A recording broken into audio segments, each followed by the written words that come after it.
inclinemos nuestro rostro y dirijamos a Dios en oración.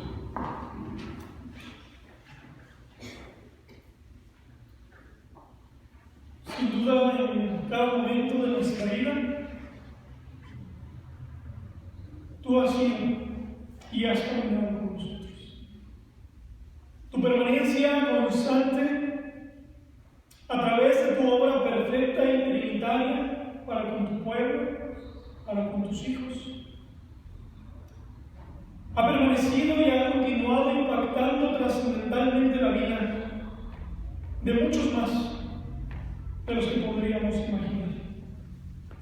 Y en ese tiempo que hemos de reflexionar introspectivamente y como comunidad sobre todas esas obras grandes y maravillosas que se centralizan en el Evangelio y en la reconciliación por medio de tu Hijo, es que nosotros te pedimos entonces que no seamos como aquellos que oyen y no entienden, que no seamos como aquellos que han leído o escuchado y no practican, sino que sea por medio de la proclamación de tu palabra que podamos ser renovados una vez más, conforme a tu voluntad y conforme a tu tiempo. Confiamos en ti y este tiempo es inspirado por ti y es para bendición de nuestra vida. En Cristo Jesús. Amén. Vamos a sus lugares, queridos hermanos.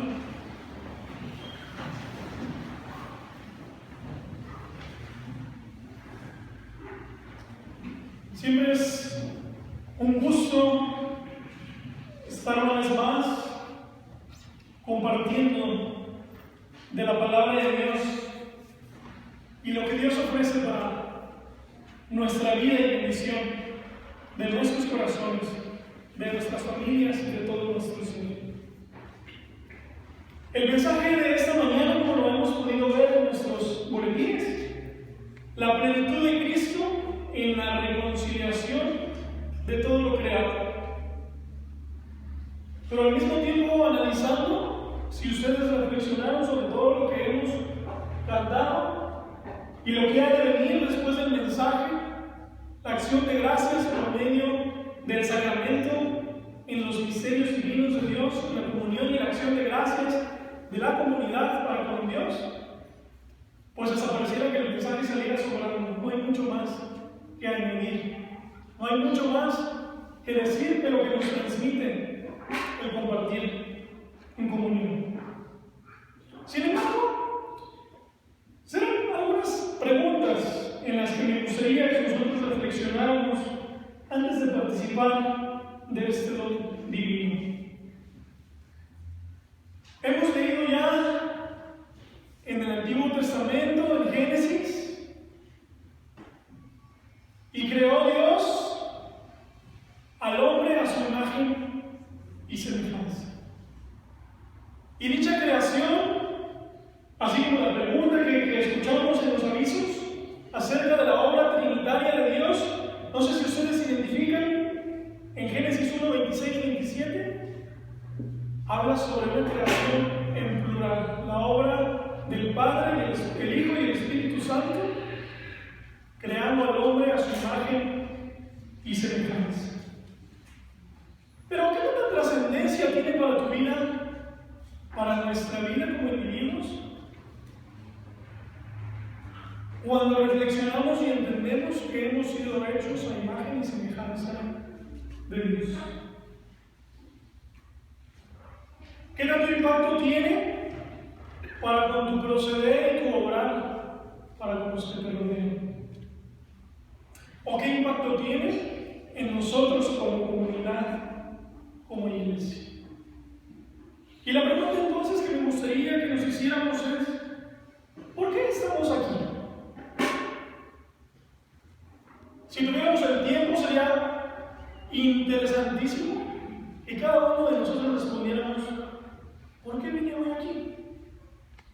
O mucho más interesante, ¿por qué llevo viniendo aquí 1, 2, 3, 5, 30, 40 años? Y es una pregunta tan necesaria porque depende de ello el impacto y el cómo asimilemos nosotros la vida que como creyentes somos llamados a vivir. Una vida que no se resume en un yugo moral, como a veces tristemente la iglesia pareciera concluirlo. Una vida que no se resume en una lista de reglas que cumplimos o que peor tantito que aparentamos cumplir para que los demás nos vean bien dentro de la comunidad. Sino que es una vida que por medio de la verdad que encontramos en la palabra ha de hacernos libres. Dependiendo entonces de cómo respondas por qué estás aquí, es que podrás pasar a la siguiente respuesta con respecto a la plenitud de vida en Cristo de todo lo creado. Históricamente, aquella primera iglesia primitiva, primeras comunidades que encontramos en el Evangelio o en los Hechos, los cristianos comenzaron a reunirse en día domingo centralmente para celebrar al Dios vivo, al Cristo que había resucitado, y eso culminaba en la celebración y en el compartir de acción de gracias y el ágape por medio de la cena del Señor. Hemos de participar entonces juntos el día de hoy en una celebración que no se centraliza en un ritual, que no se centraliza en repetir palabras y me siento esperar a que el pastor repita las palabras del libro y después paso, tomo el pan y el jugo y me regreso a sentar, sino que trasciende esta celebración de algo que fue instituido por nuestro Señor, que la misma palabra, si vamos a su origen, lo describe como un misterio divino, que quizás muchas veces racionalmente no podríamos explicar con palabras la trascendencia que esto tiene. Pero cuando se trata de compartir la trascendencia de la fe en todo nuestro ser, es que la Santa Cena toma sentido en nuestras vidas y en nuestro corazón. Cuando se encontraban estos primeros cristianos, entonces, Cristo vive, Cristo ha resucitado. Era el saludo, era el diálogo que había entre ellos. Cuando se encontraban estos primeros cristianos, la centralidad del compartir, del depender y el insistir en la negación de uno mismo a la dependencia de Él, era parte de la vida común y cotidiana. Y quizás para añadir un poquito los saludos que nuestro amado hermano Fidel trae de tantas comunidades que nos transmiten la universalidad de la Iglesia y la gracia de Dios, que no se centraliza en estas cuatro paredes, que no podemos contenerlo ni siquiera en un país, en una zona geográfica, en un idioma, en una cultura o en una denominación, sino que en cada lugar donde uno puede ir, puede encontrar esta permanencia constante del Espíritu Santo guiando a su iglesia y a su pueblo.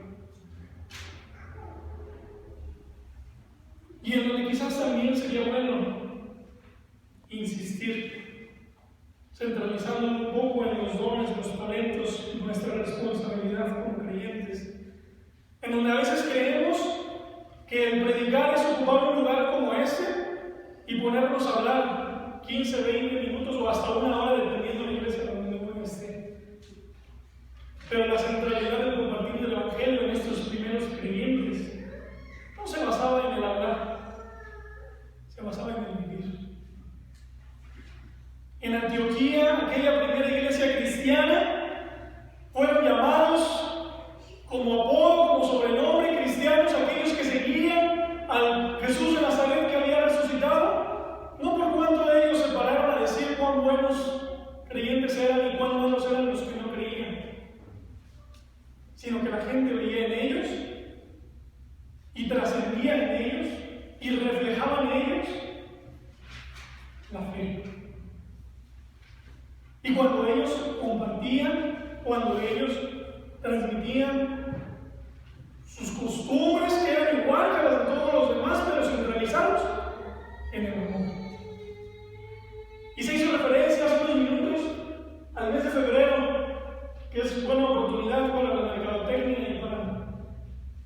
las ventas, pero a veces también, así como en algún momento algún teólogo se refirió a la gracia como malbaratada, ¿cuánto también se malbarata el amor?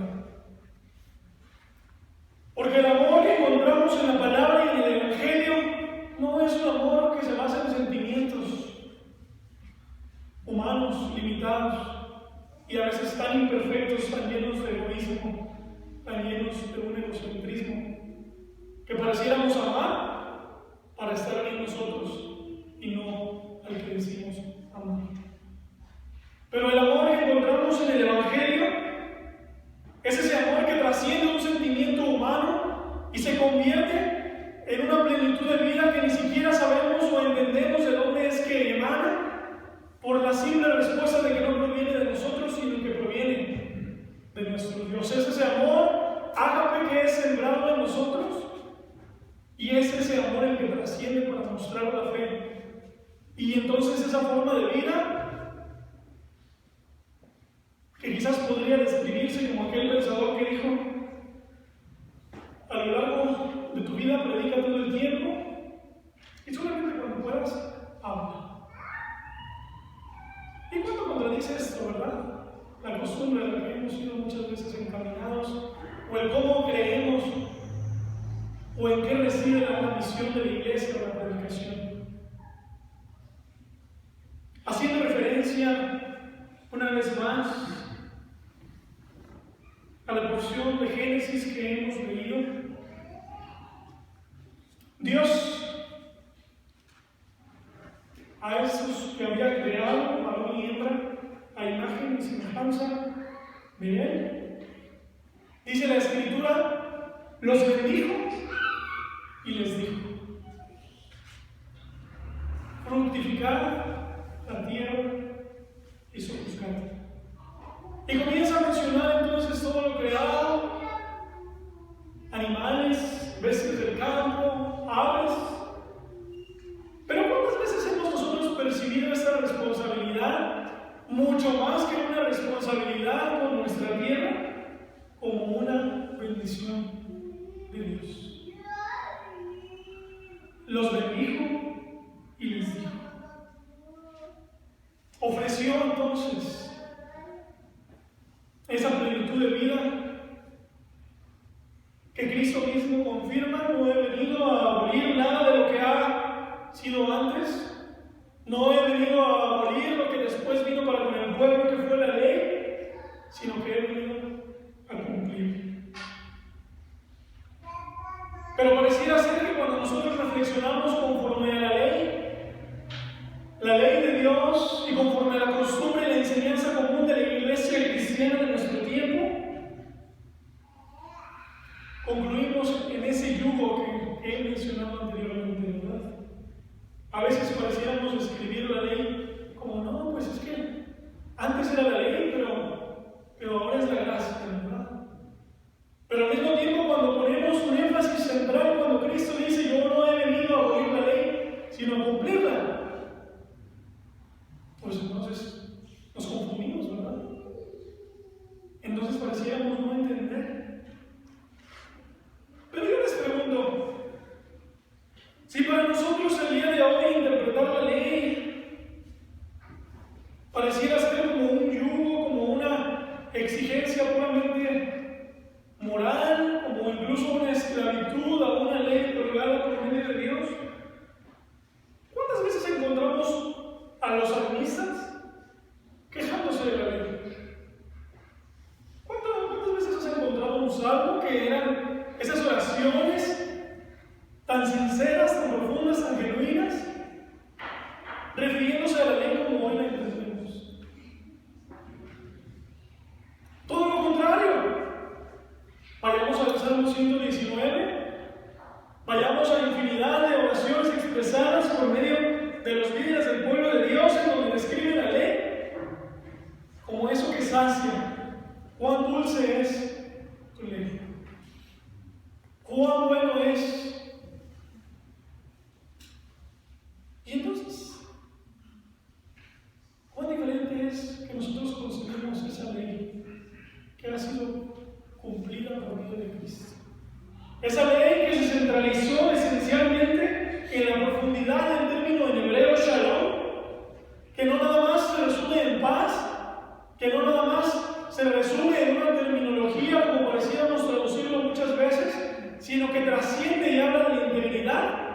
que el pueblo encontraba por medio de la ley.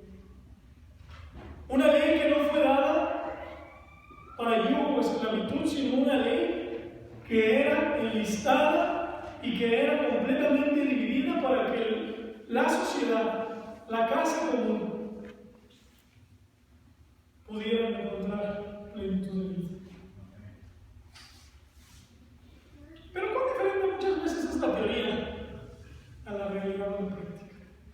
En todas las dimensiones que podamos verlo, si ustedes estudiaron una profesión, ¿cuántas veces has ocupado la teoría de lo que estudiaste en la práctica?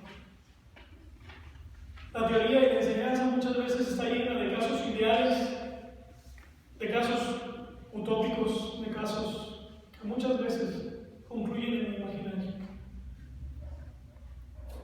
La realidad es que la humanidad muy pocas veces ha reflexionado sobre la bendición de sojuzgar la tierra y fructificar. La realidad es que muy pocas veces la humanidad ha predicado y después hablado. La realidad es que los pueblos que históricamente se proclamaron cristianos a lo largo de la historia han sido pueblos que han vivido matando al prójimo, han sido pueblos que han vivido invadiendo al prójimo, han sido pueblos que han debilitado por completo la esencia del Evangelio y la gracia de Dios y el amor.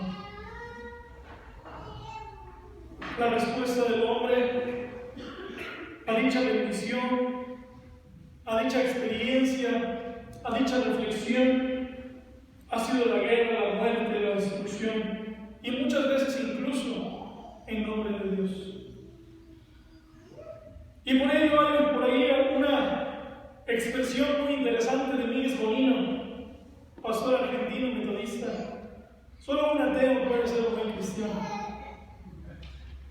Solamente siendo ateo de la costumbre, de la palabrería, de la superficialidad, que nos excluye por completo de la centralidad del sacramento de la comunión, es que podremos ser fieles, no a nosotros, no al hombre, no a la costumbre, sino a la fe.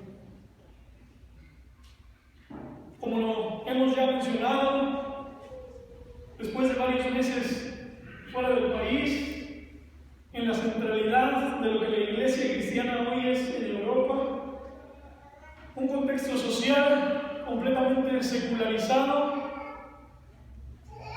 iglesias en donde si tú hablas y compartes y expresas la necesidad de nacer de nuevo, el término en el alemán es la marca de una pasta de dientes y las personas piensan más en una pasta de dientes que en la gracia.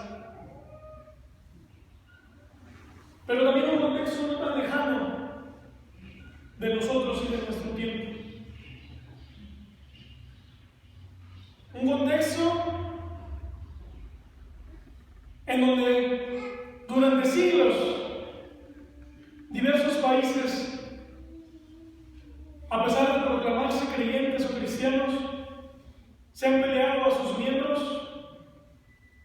En una Alemania donde hace 500 años se peleaban por quiénes eran católicos o quiénes eran protestantes, pero al final de cuentas hoy no es ni uno ni el otro, sino que la mayoría de sus nuevos jóvenes y sociedad no son ni católicos ni protestantes, están fuera de la iglesia.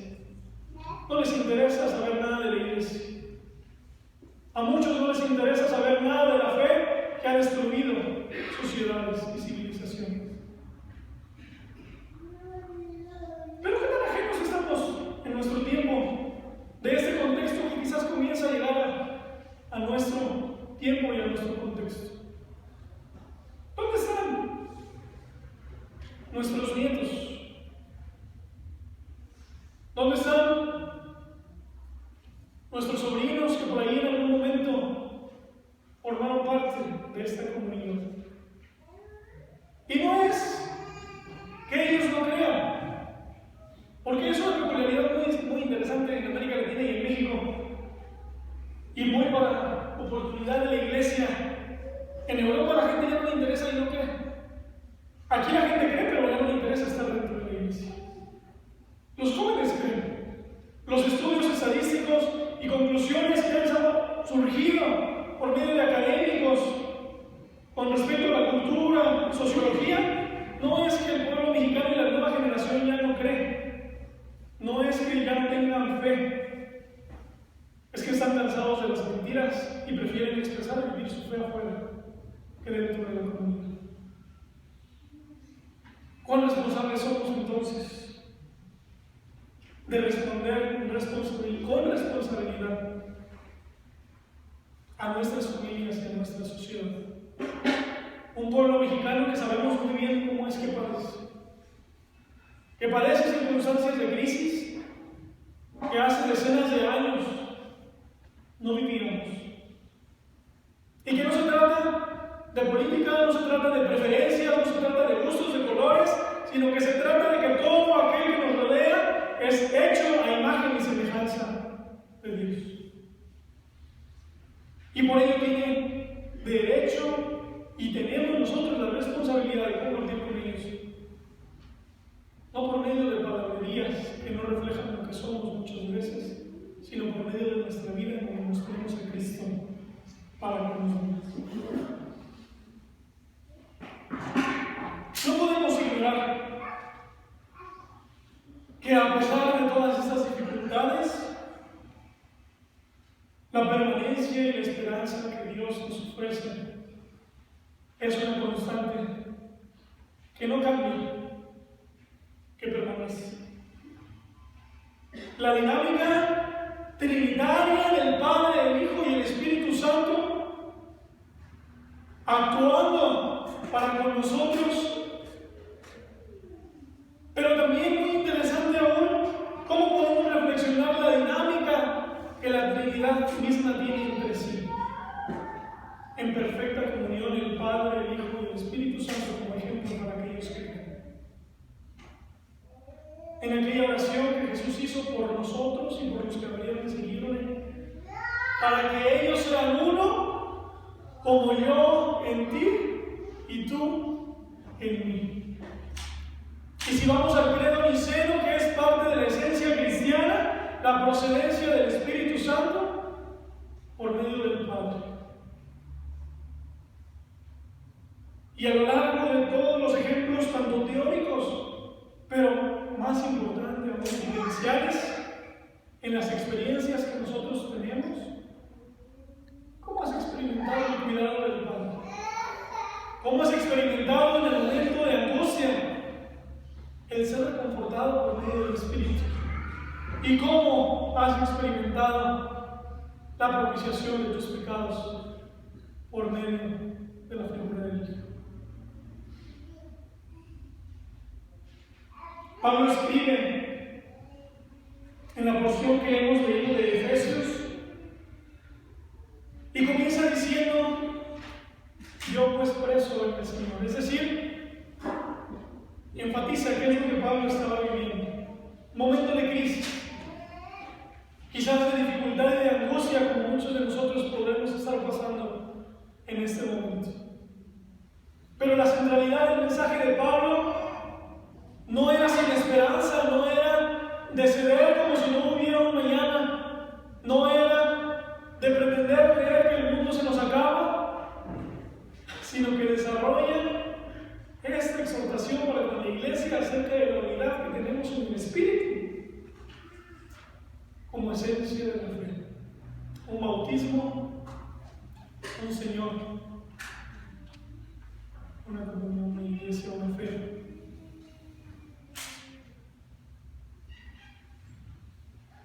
Pero ¿cuánto es que nosotros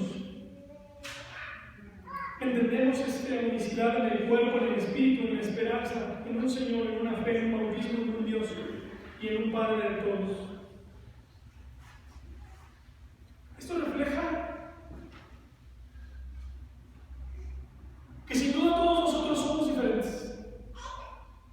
Hoy yo te pregunto, aquellos que viven en tu casa, ¿somos todos iguales? ¿Tenemos los mismos gustos? ¿Nos disgustan las mismas cosas? ¿Nos desespera o nos molesta lo mismo? Sabemos que la respuesta es no. Pero con aquel que es diferente, en ese amor tan entrañable que tenemos por nuestro familiar, por nuestro cónyuge, por nuestros hijos. Por ser diferente los sacamos de la casa. Por ser diferente, entonces, el trato que le damos es distinto. Por ser diferente, entonces, decimos, bueno, nosotros somos la familia y tú eres el adoptado o el otro.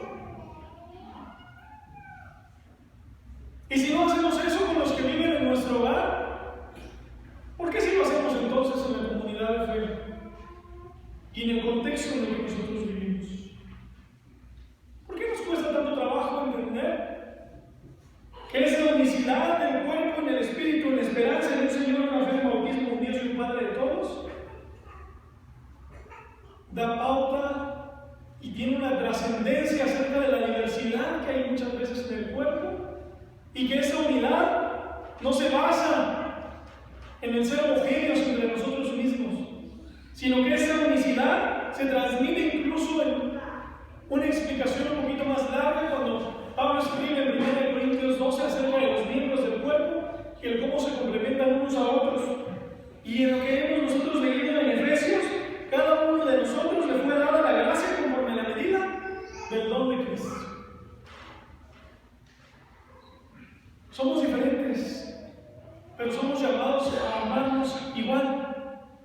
Y a pesar de ser diferentes, y más importante aún, el impacto de la gracia de Dios por medio del sacramento de la comunión en acción de gracias es igual de trascendental y universal para todos nosotros. Podemos mencionar muchos ejemplos. La experiencia del Pentecostés. ¿A poco creen que todos los que estaban allá alrededor cuando escucharon a esta comunidad de discípulos venían del mismo lugar, hablaban el mismo idioma y tenían las mismas costumbres? ¿Por qué fue necesario que ellos hablaran en distintos idiomas? Porque eran de distintos lugares, con distintas costumbres, con distintas culturas, y todos entendieron el mensaje. De formas diversas, sin duda. En Colosenses 1, del 15 al 20, expresa esta perfecta reconciliación por medio de Cristo. Pero a veces pretendemos creer, predicar o enseñar que esta reconciliación ha sido solo para la iglesia. Pero en Colosenses 1, 15 al 20 encontramos que por medio de él han sido reconciliadas todas las cosas, las que hay en los cielos, en la tierra, o incluso aquellas visibles e invisibles. ¿Y esto qué quiere decir? Para empezar, quiere decir que no hay nada que tú estés viviendo que imposibilite a la figura del Padre, del Hijo y el Espíritu Santo para que tú tengas una completa comunión con tu Creador como Hijo de Él y como imagen y semejanza de Él. Pero además esa trascendencia no se delimita a una persona como individuo, trasciende a la comunidad de creyentes. Pero hay un tercer nivel al que a veces nos causa un poquito de conflicto entender, aceptar. Esa reconciliación es también para con todo aquel que incluso está fuera de estas cuatro paredes. Y este acceso universal a la reconciliación completa por medio de Cristo y en el obrar de la figura trinitaria es entonces la esencia de la fe, en donde hay diversidad, pero hay unidad, no como un fruto nuestro, sino que esa unidad es un don de Dios.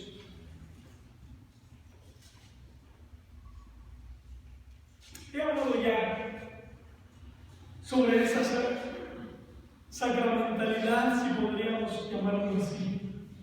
¿Por qué una sacramentalidad? Porque es esta presencia del Padre, el Hijo y el Espíritu Santo en medio de nosotros como iglesia. Y entonces yo te pregunto si es un don de Dios, si ha sido provisto para que tenga su consumación por medio de la fe.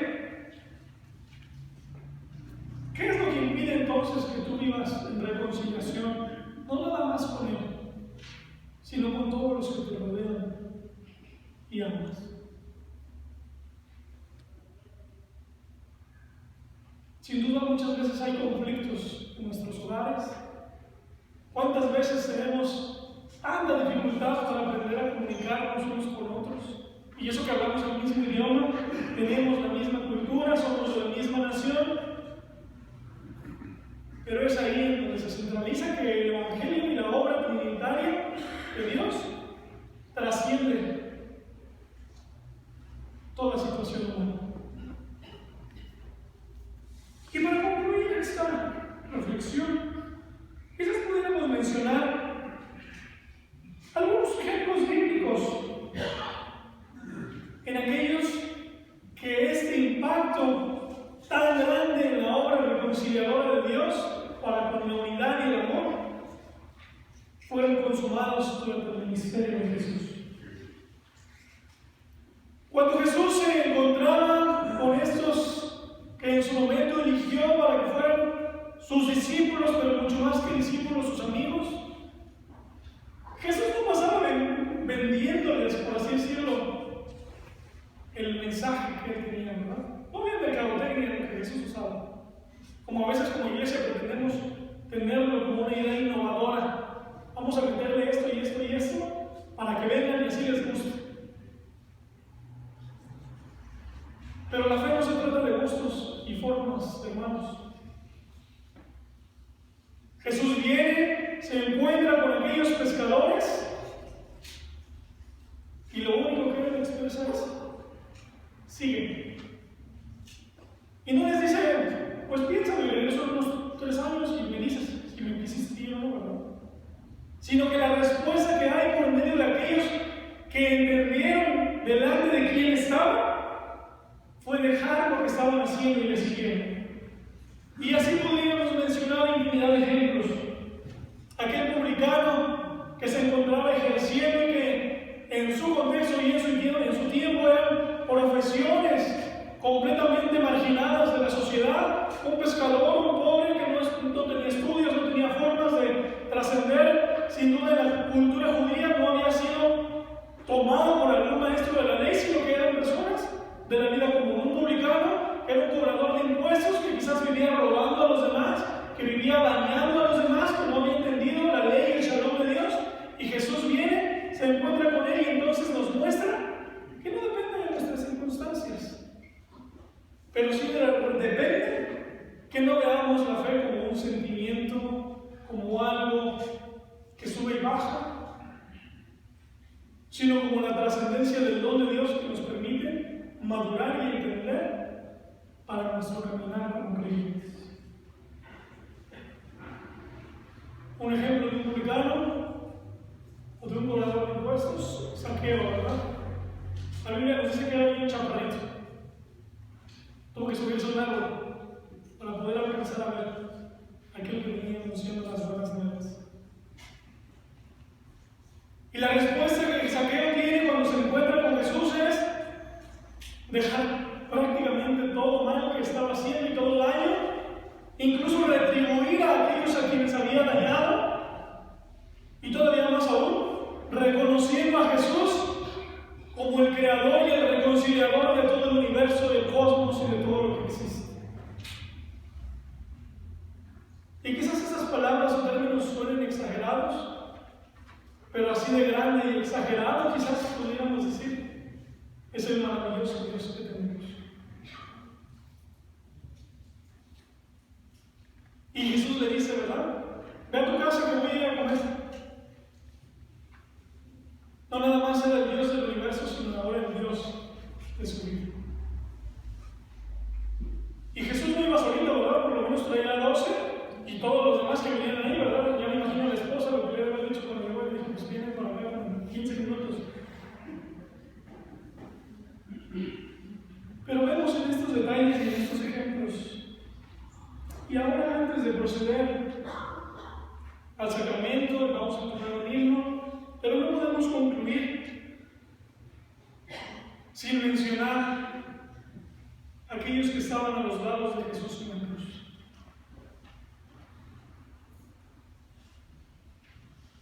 sus amigos que habían pasado 3 años con él, los que podríamos nosotros atribuirles la responsabilidad de testificar y de estar ahí.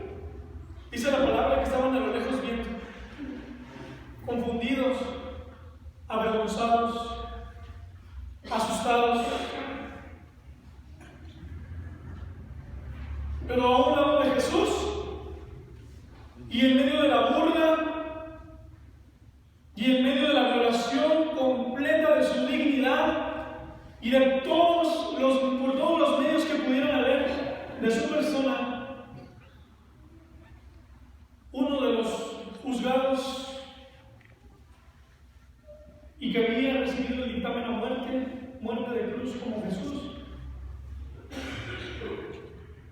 se burla de él junto con todos los demás y le dice: si eres verdaderamente el Dios de los judíos, el Rey de los judíos, el Hijo de Dios, ¿por qué no te bajas entonces de la cruz?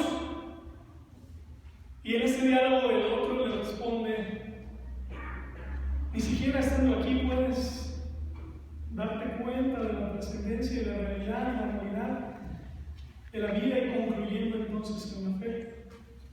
Se refiere a Jesús y le dice: Señor, recuérdame cuando estés allá, ¿verdad?, en tu reino. ¿Y qué es lo que Jesús le dice? No le dice: pues mira, dentro de unos 50 días va a haber un evento, ¿verdad?, en donde muchos van a entender y después se van a empezar a congregar en casas, después van a empezar algunos catecúmenos, se van a bautizar, y entonces, pues si tienes familia, diles que vayan, ¿verdad? ¿Qué es lo que Jesús le dice? De cierto te digo que hoy mismo estarás conmigo en el paraíso.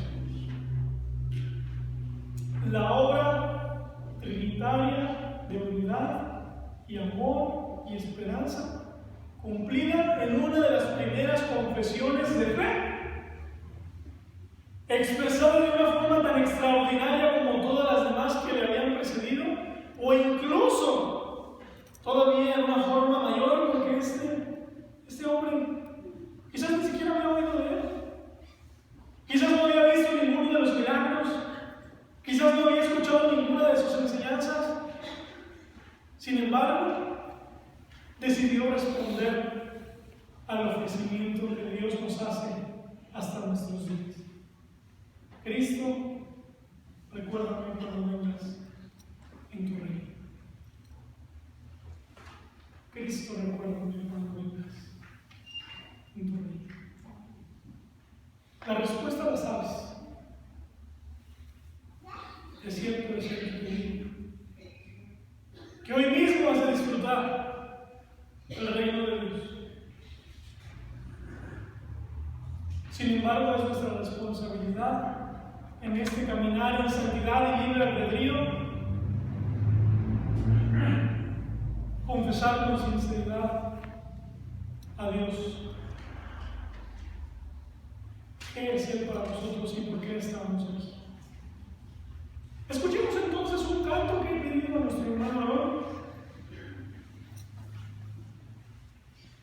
que haga el favor de acompañarnos.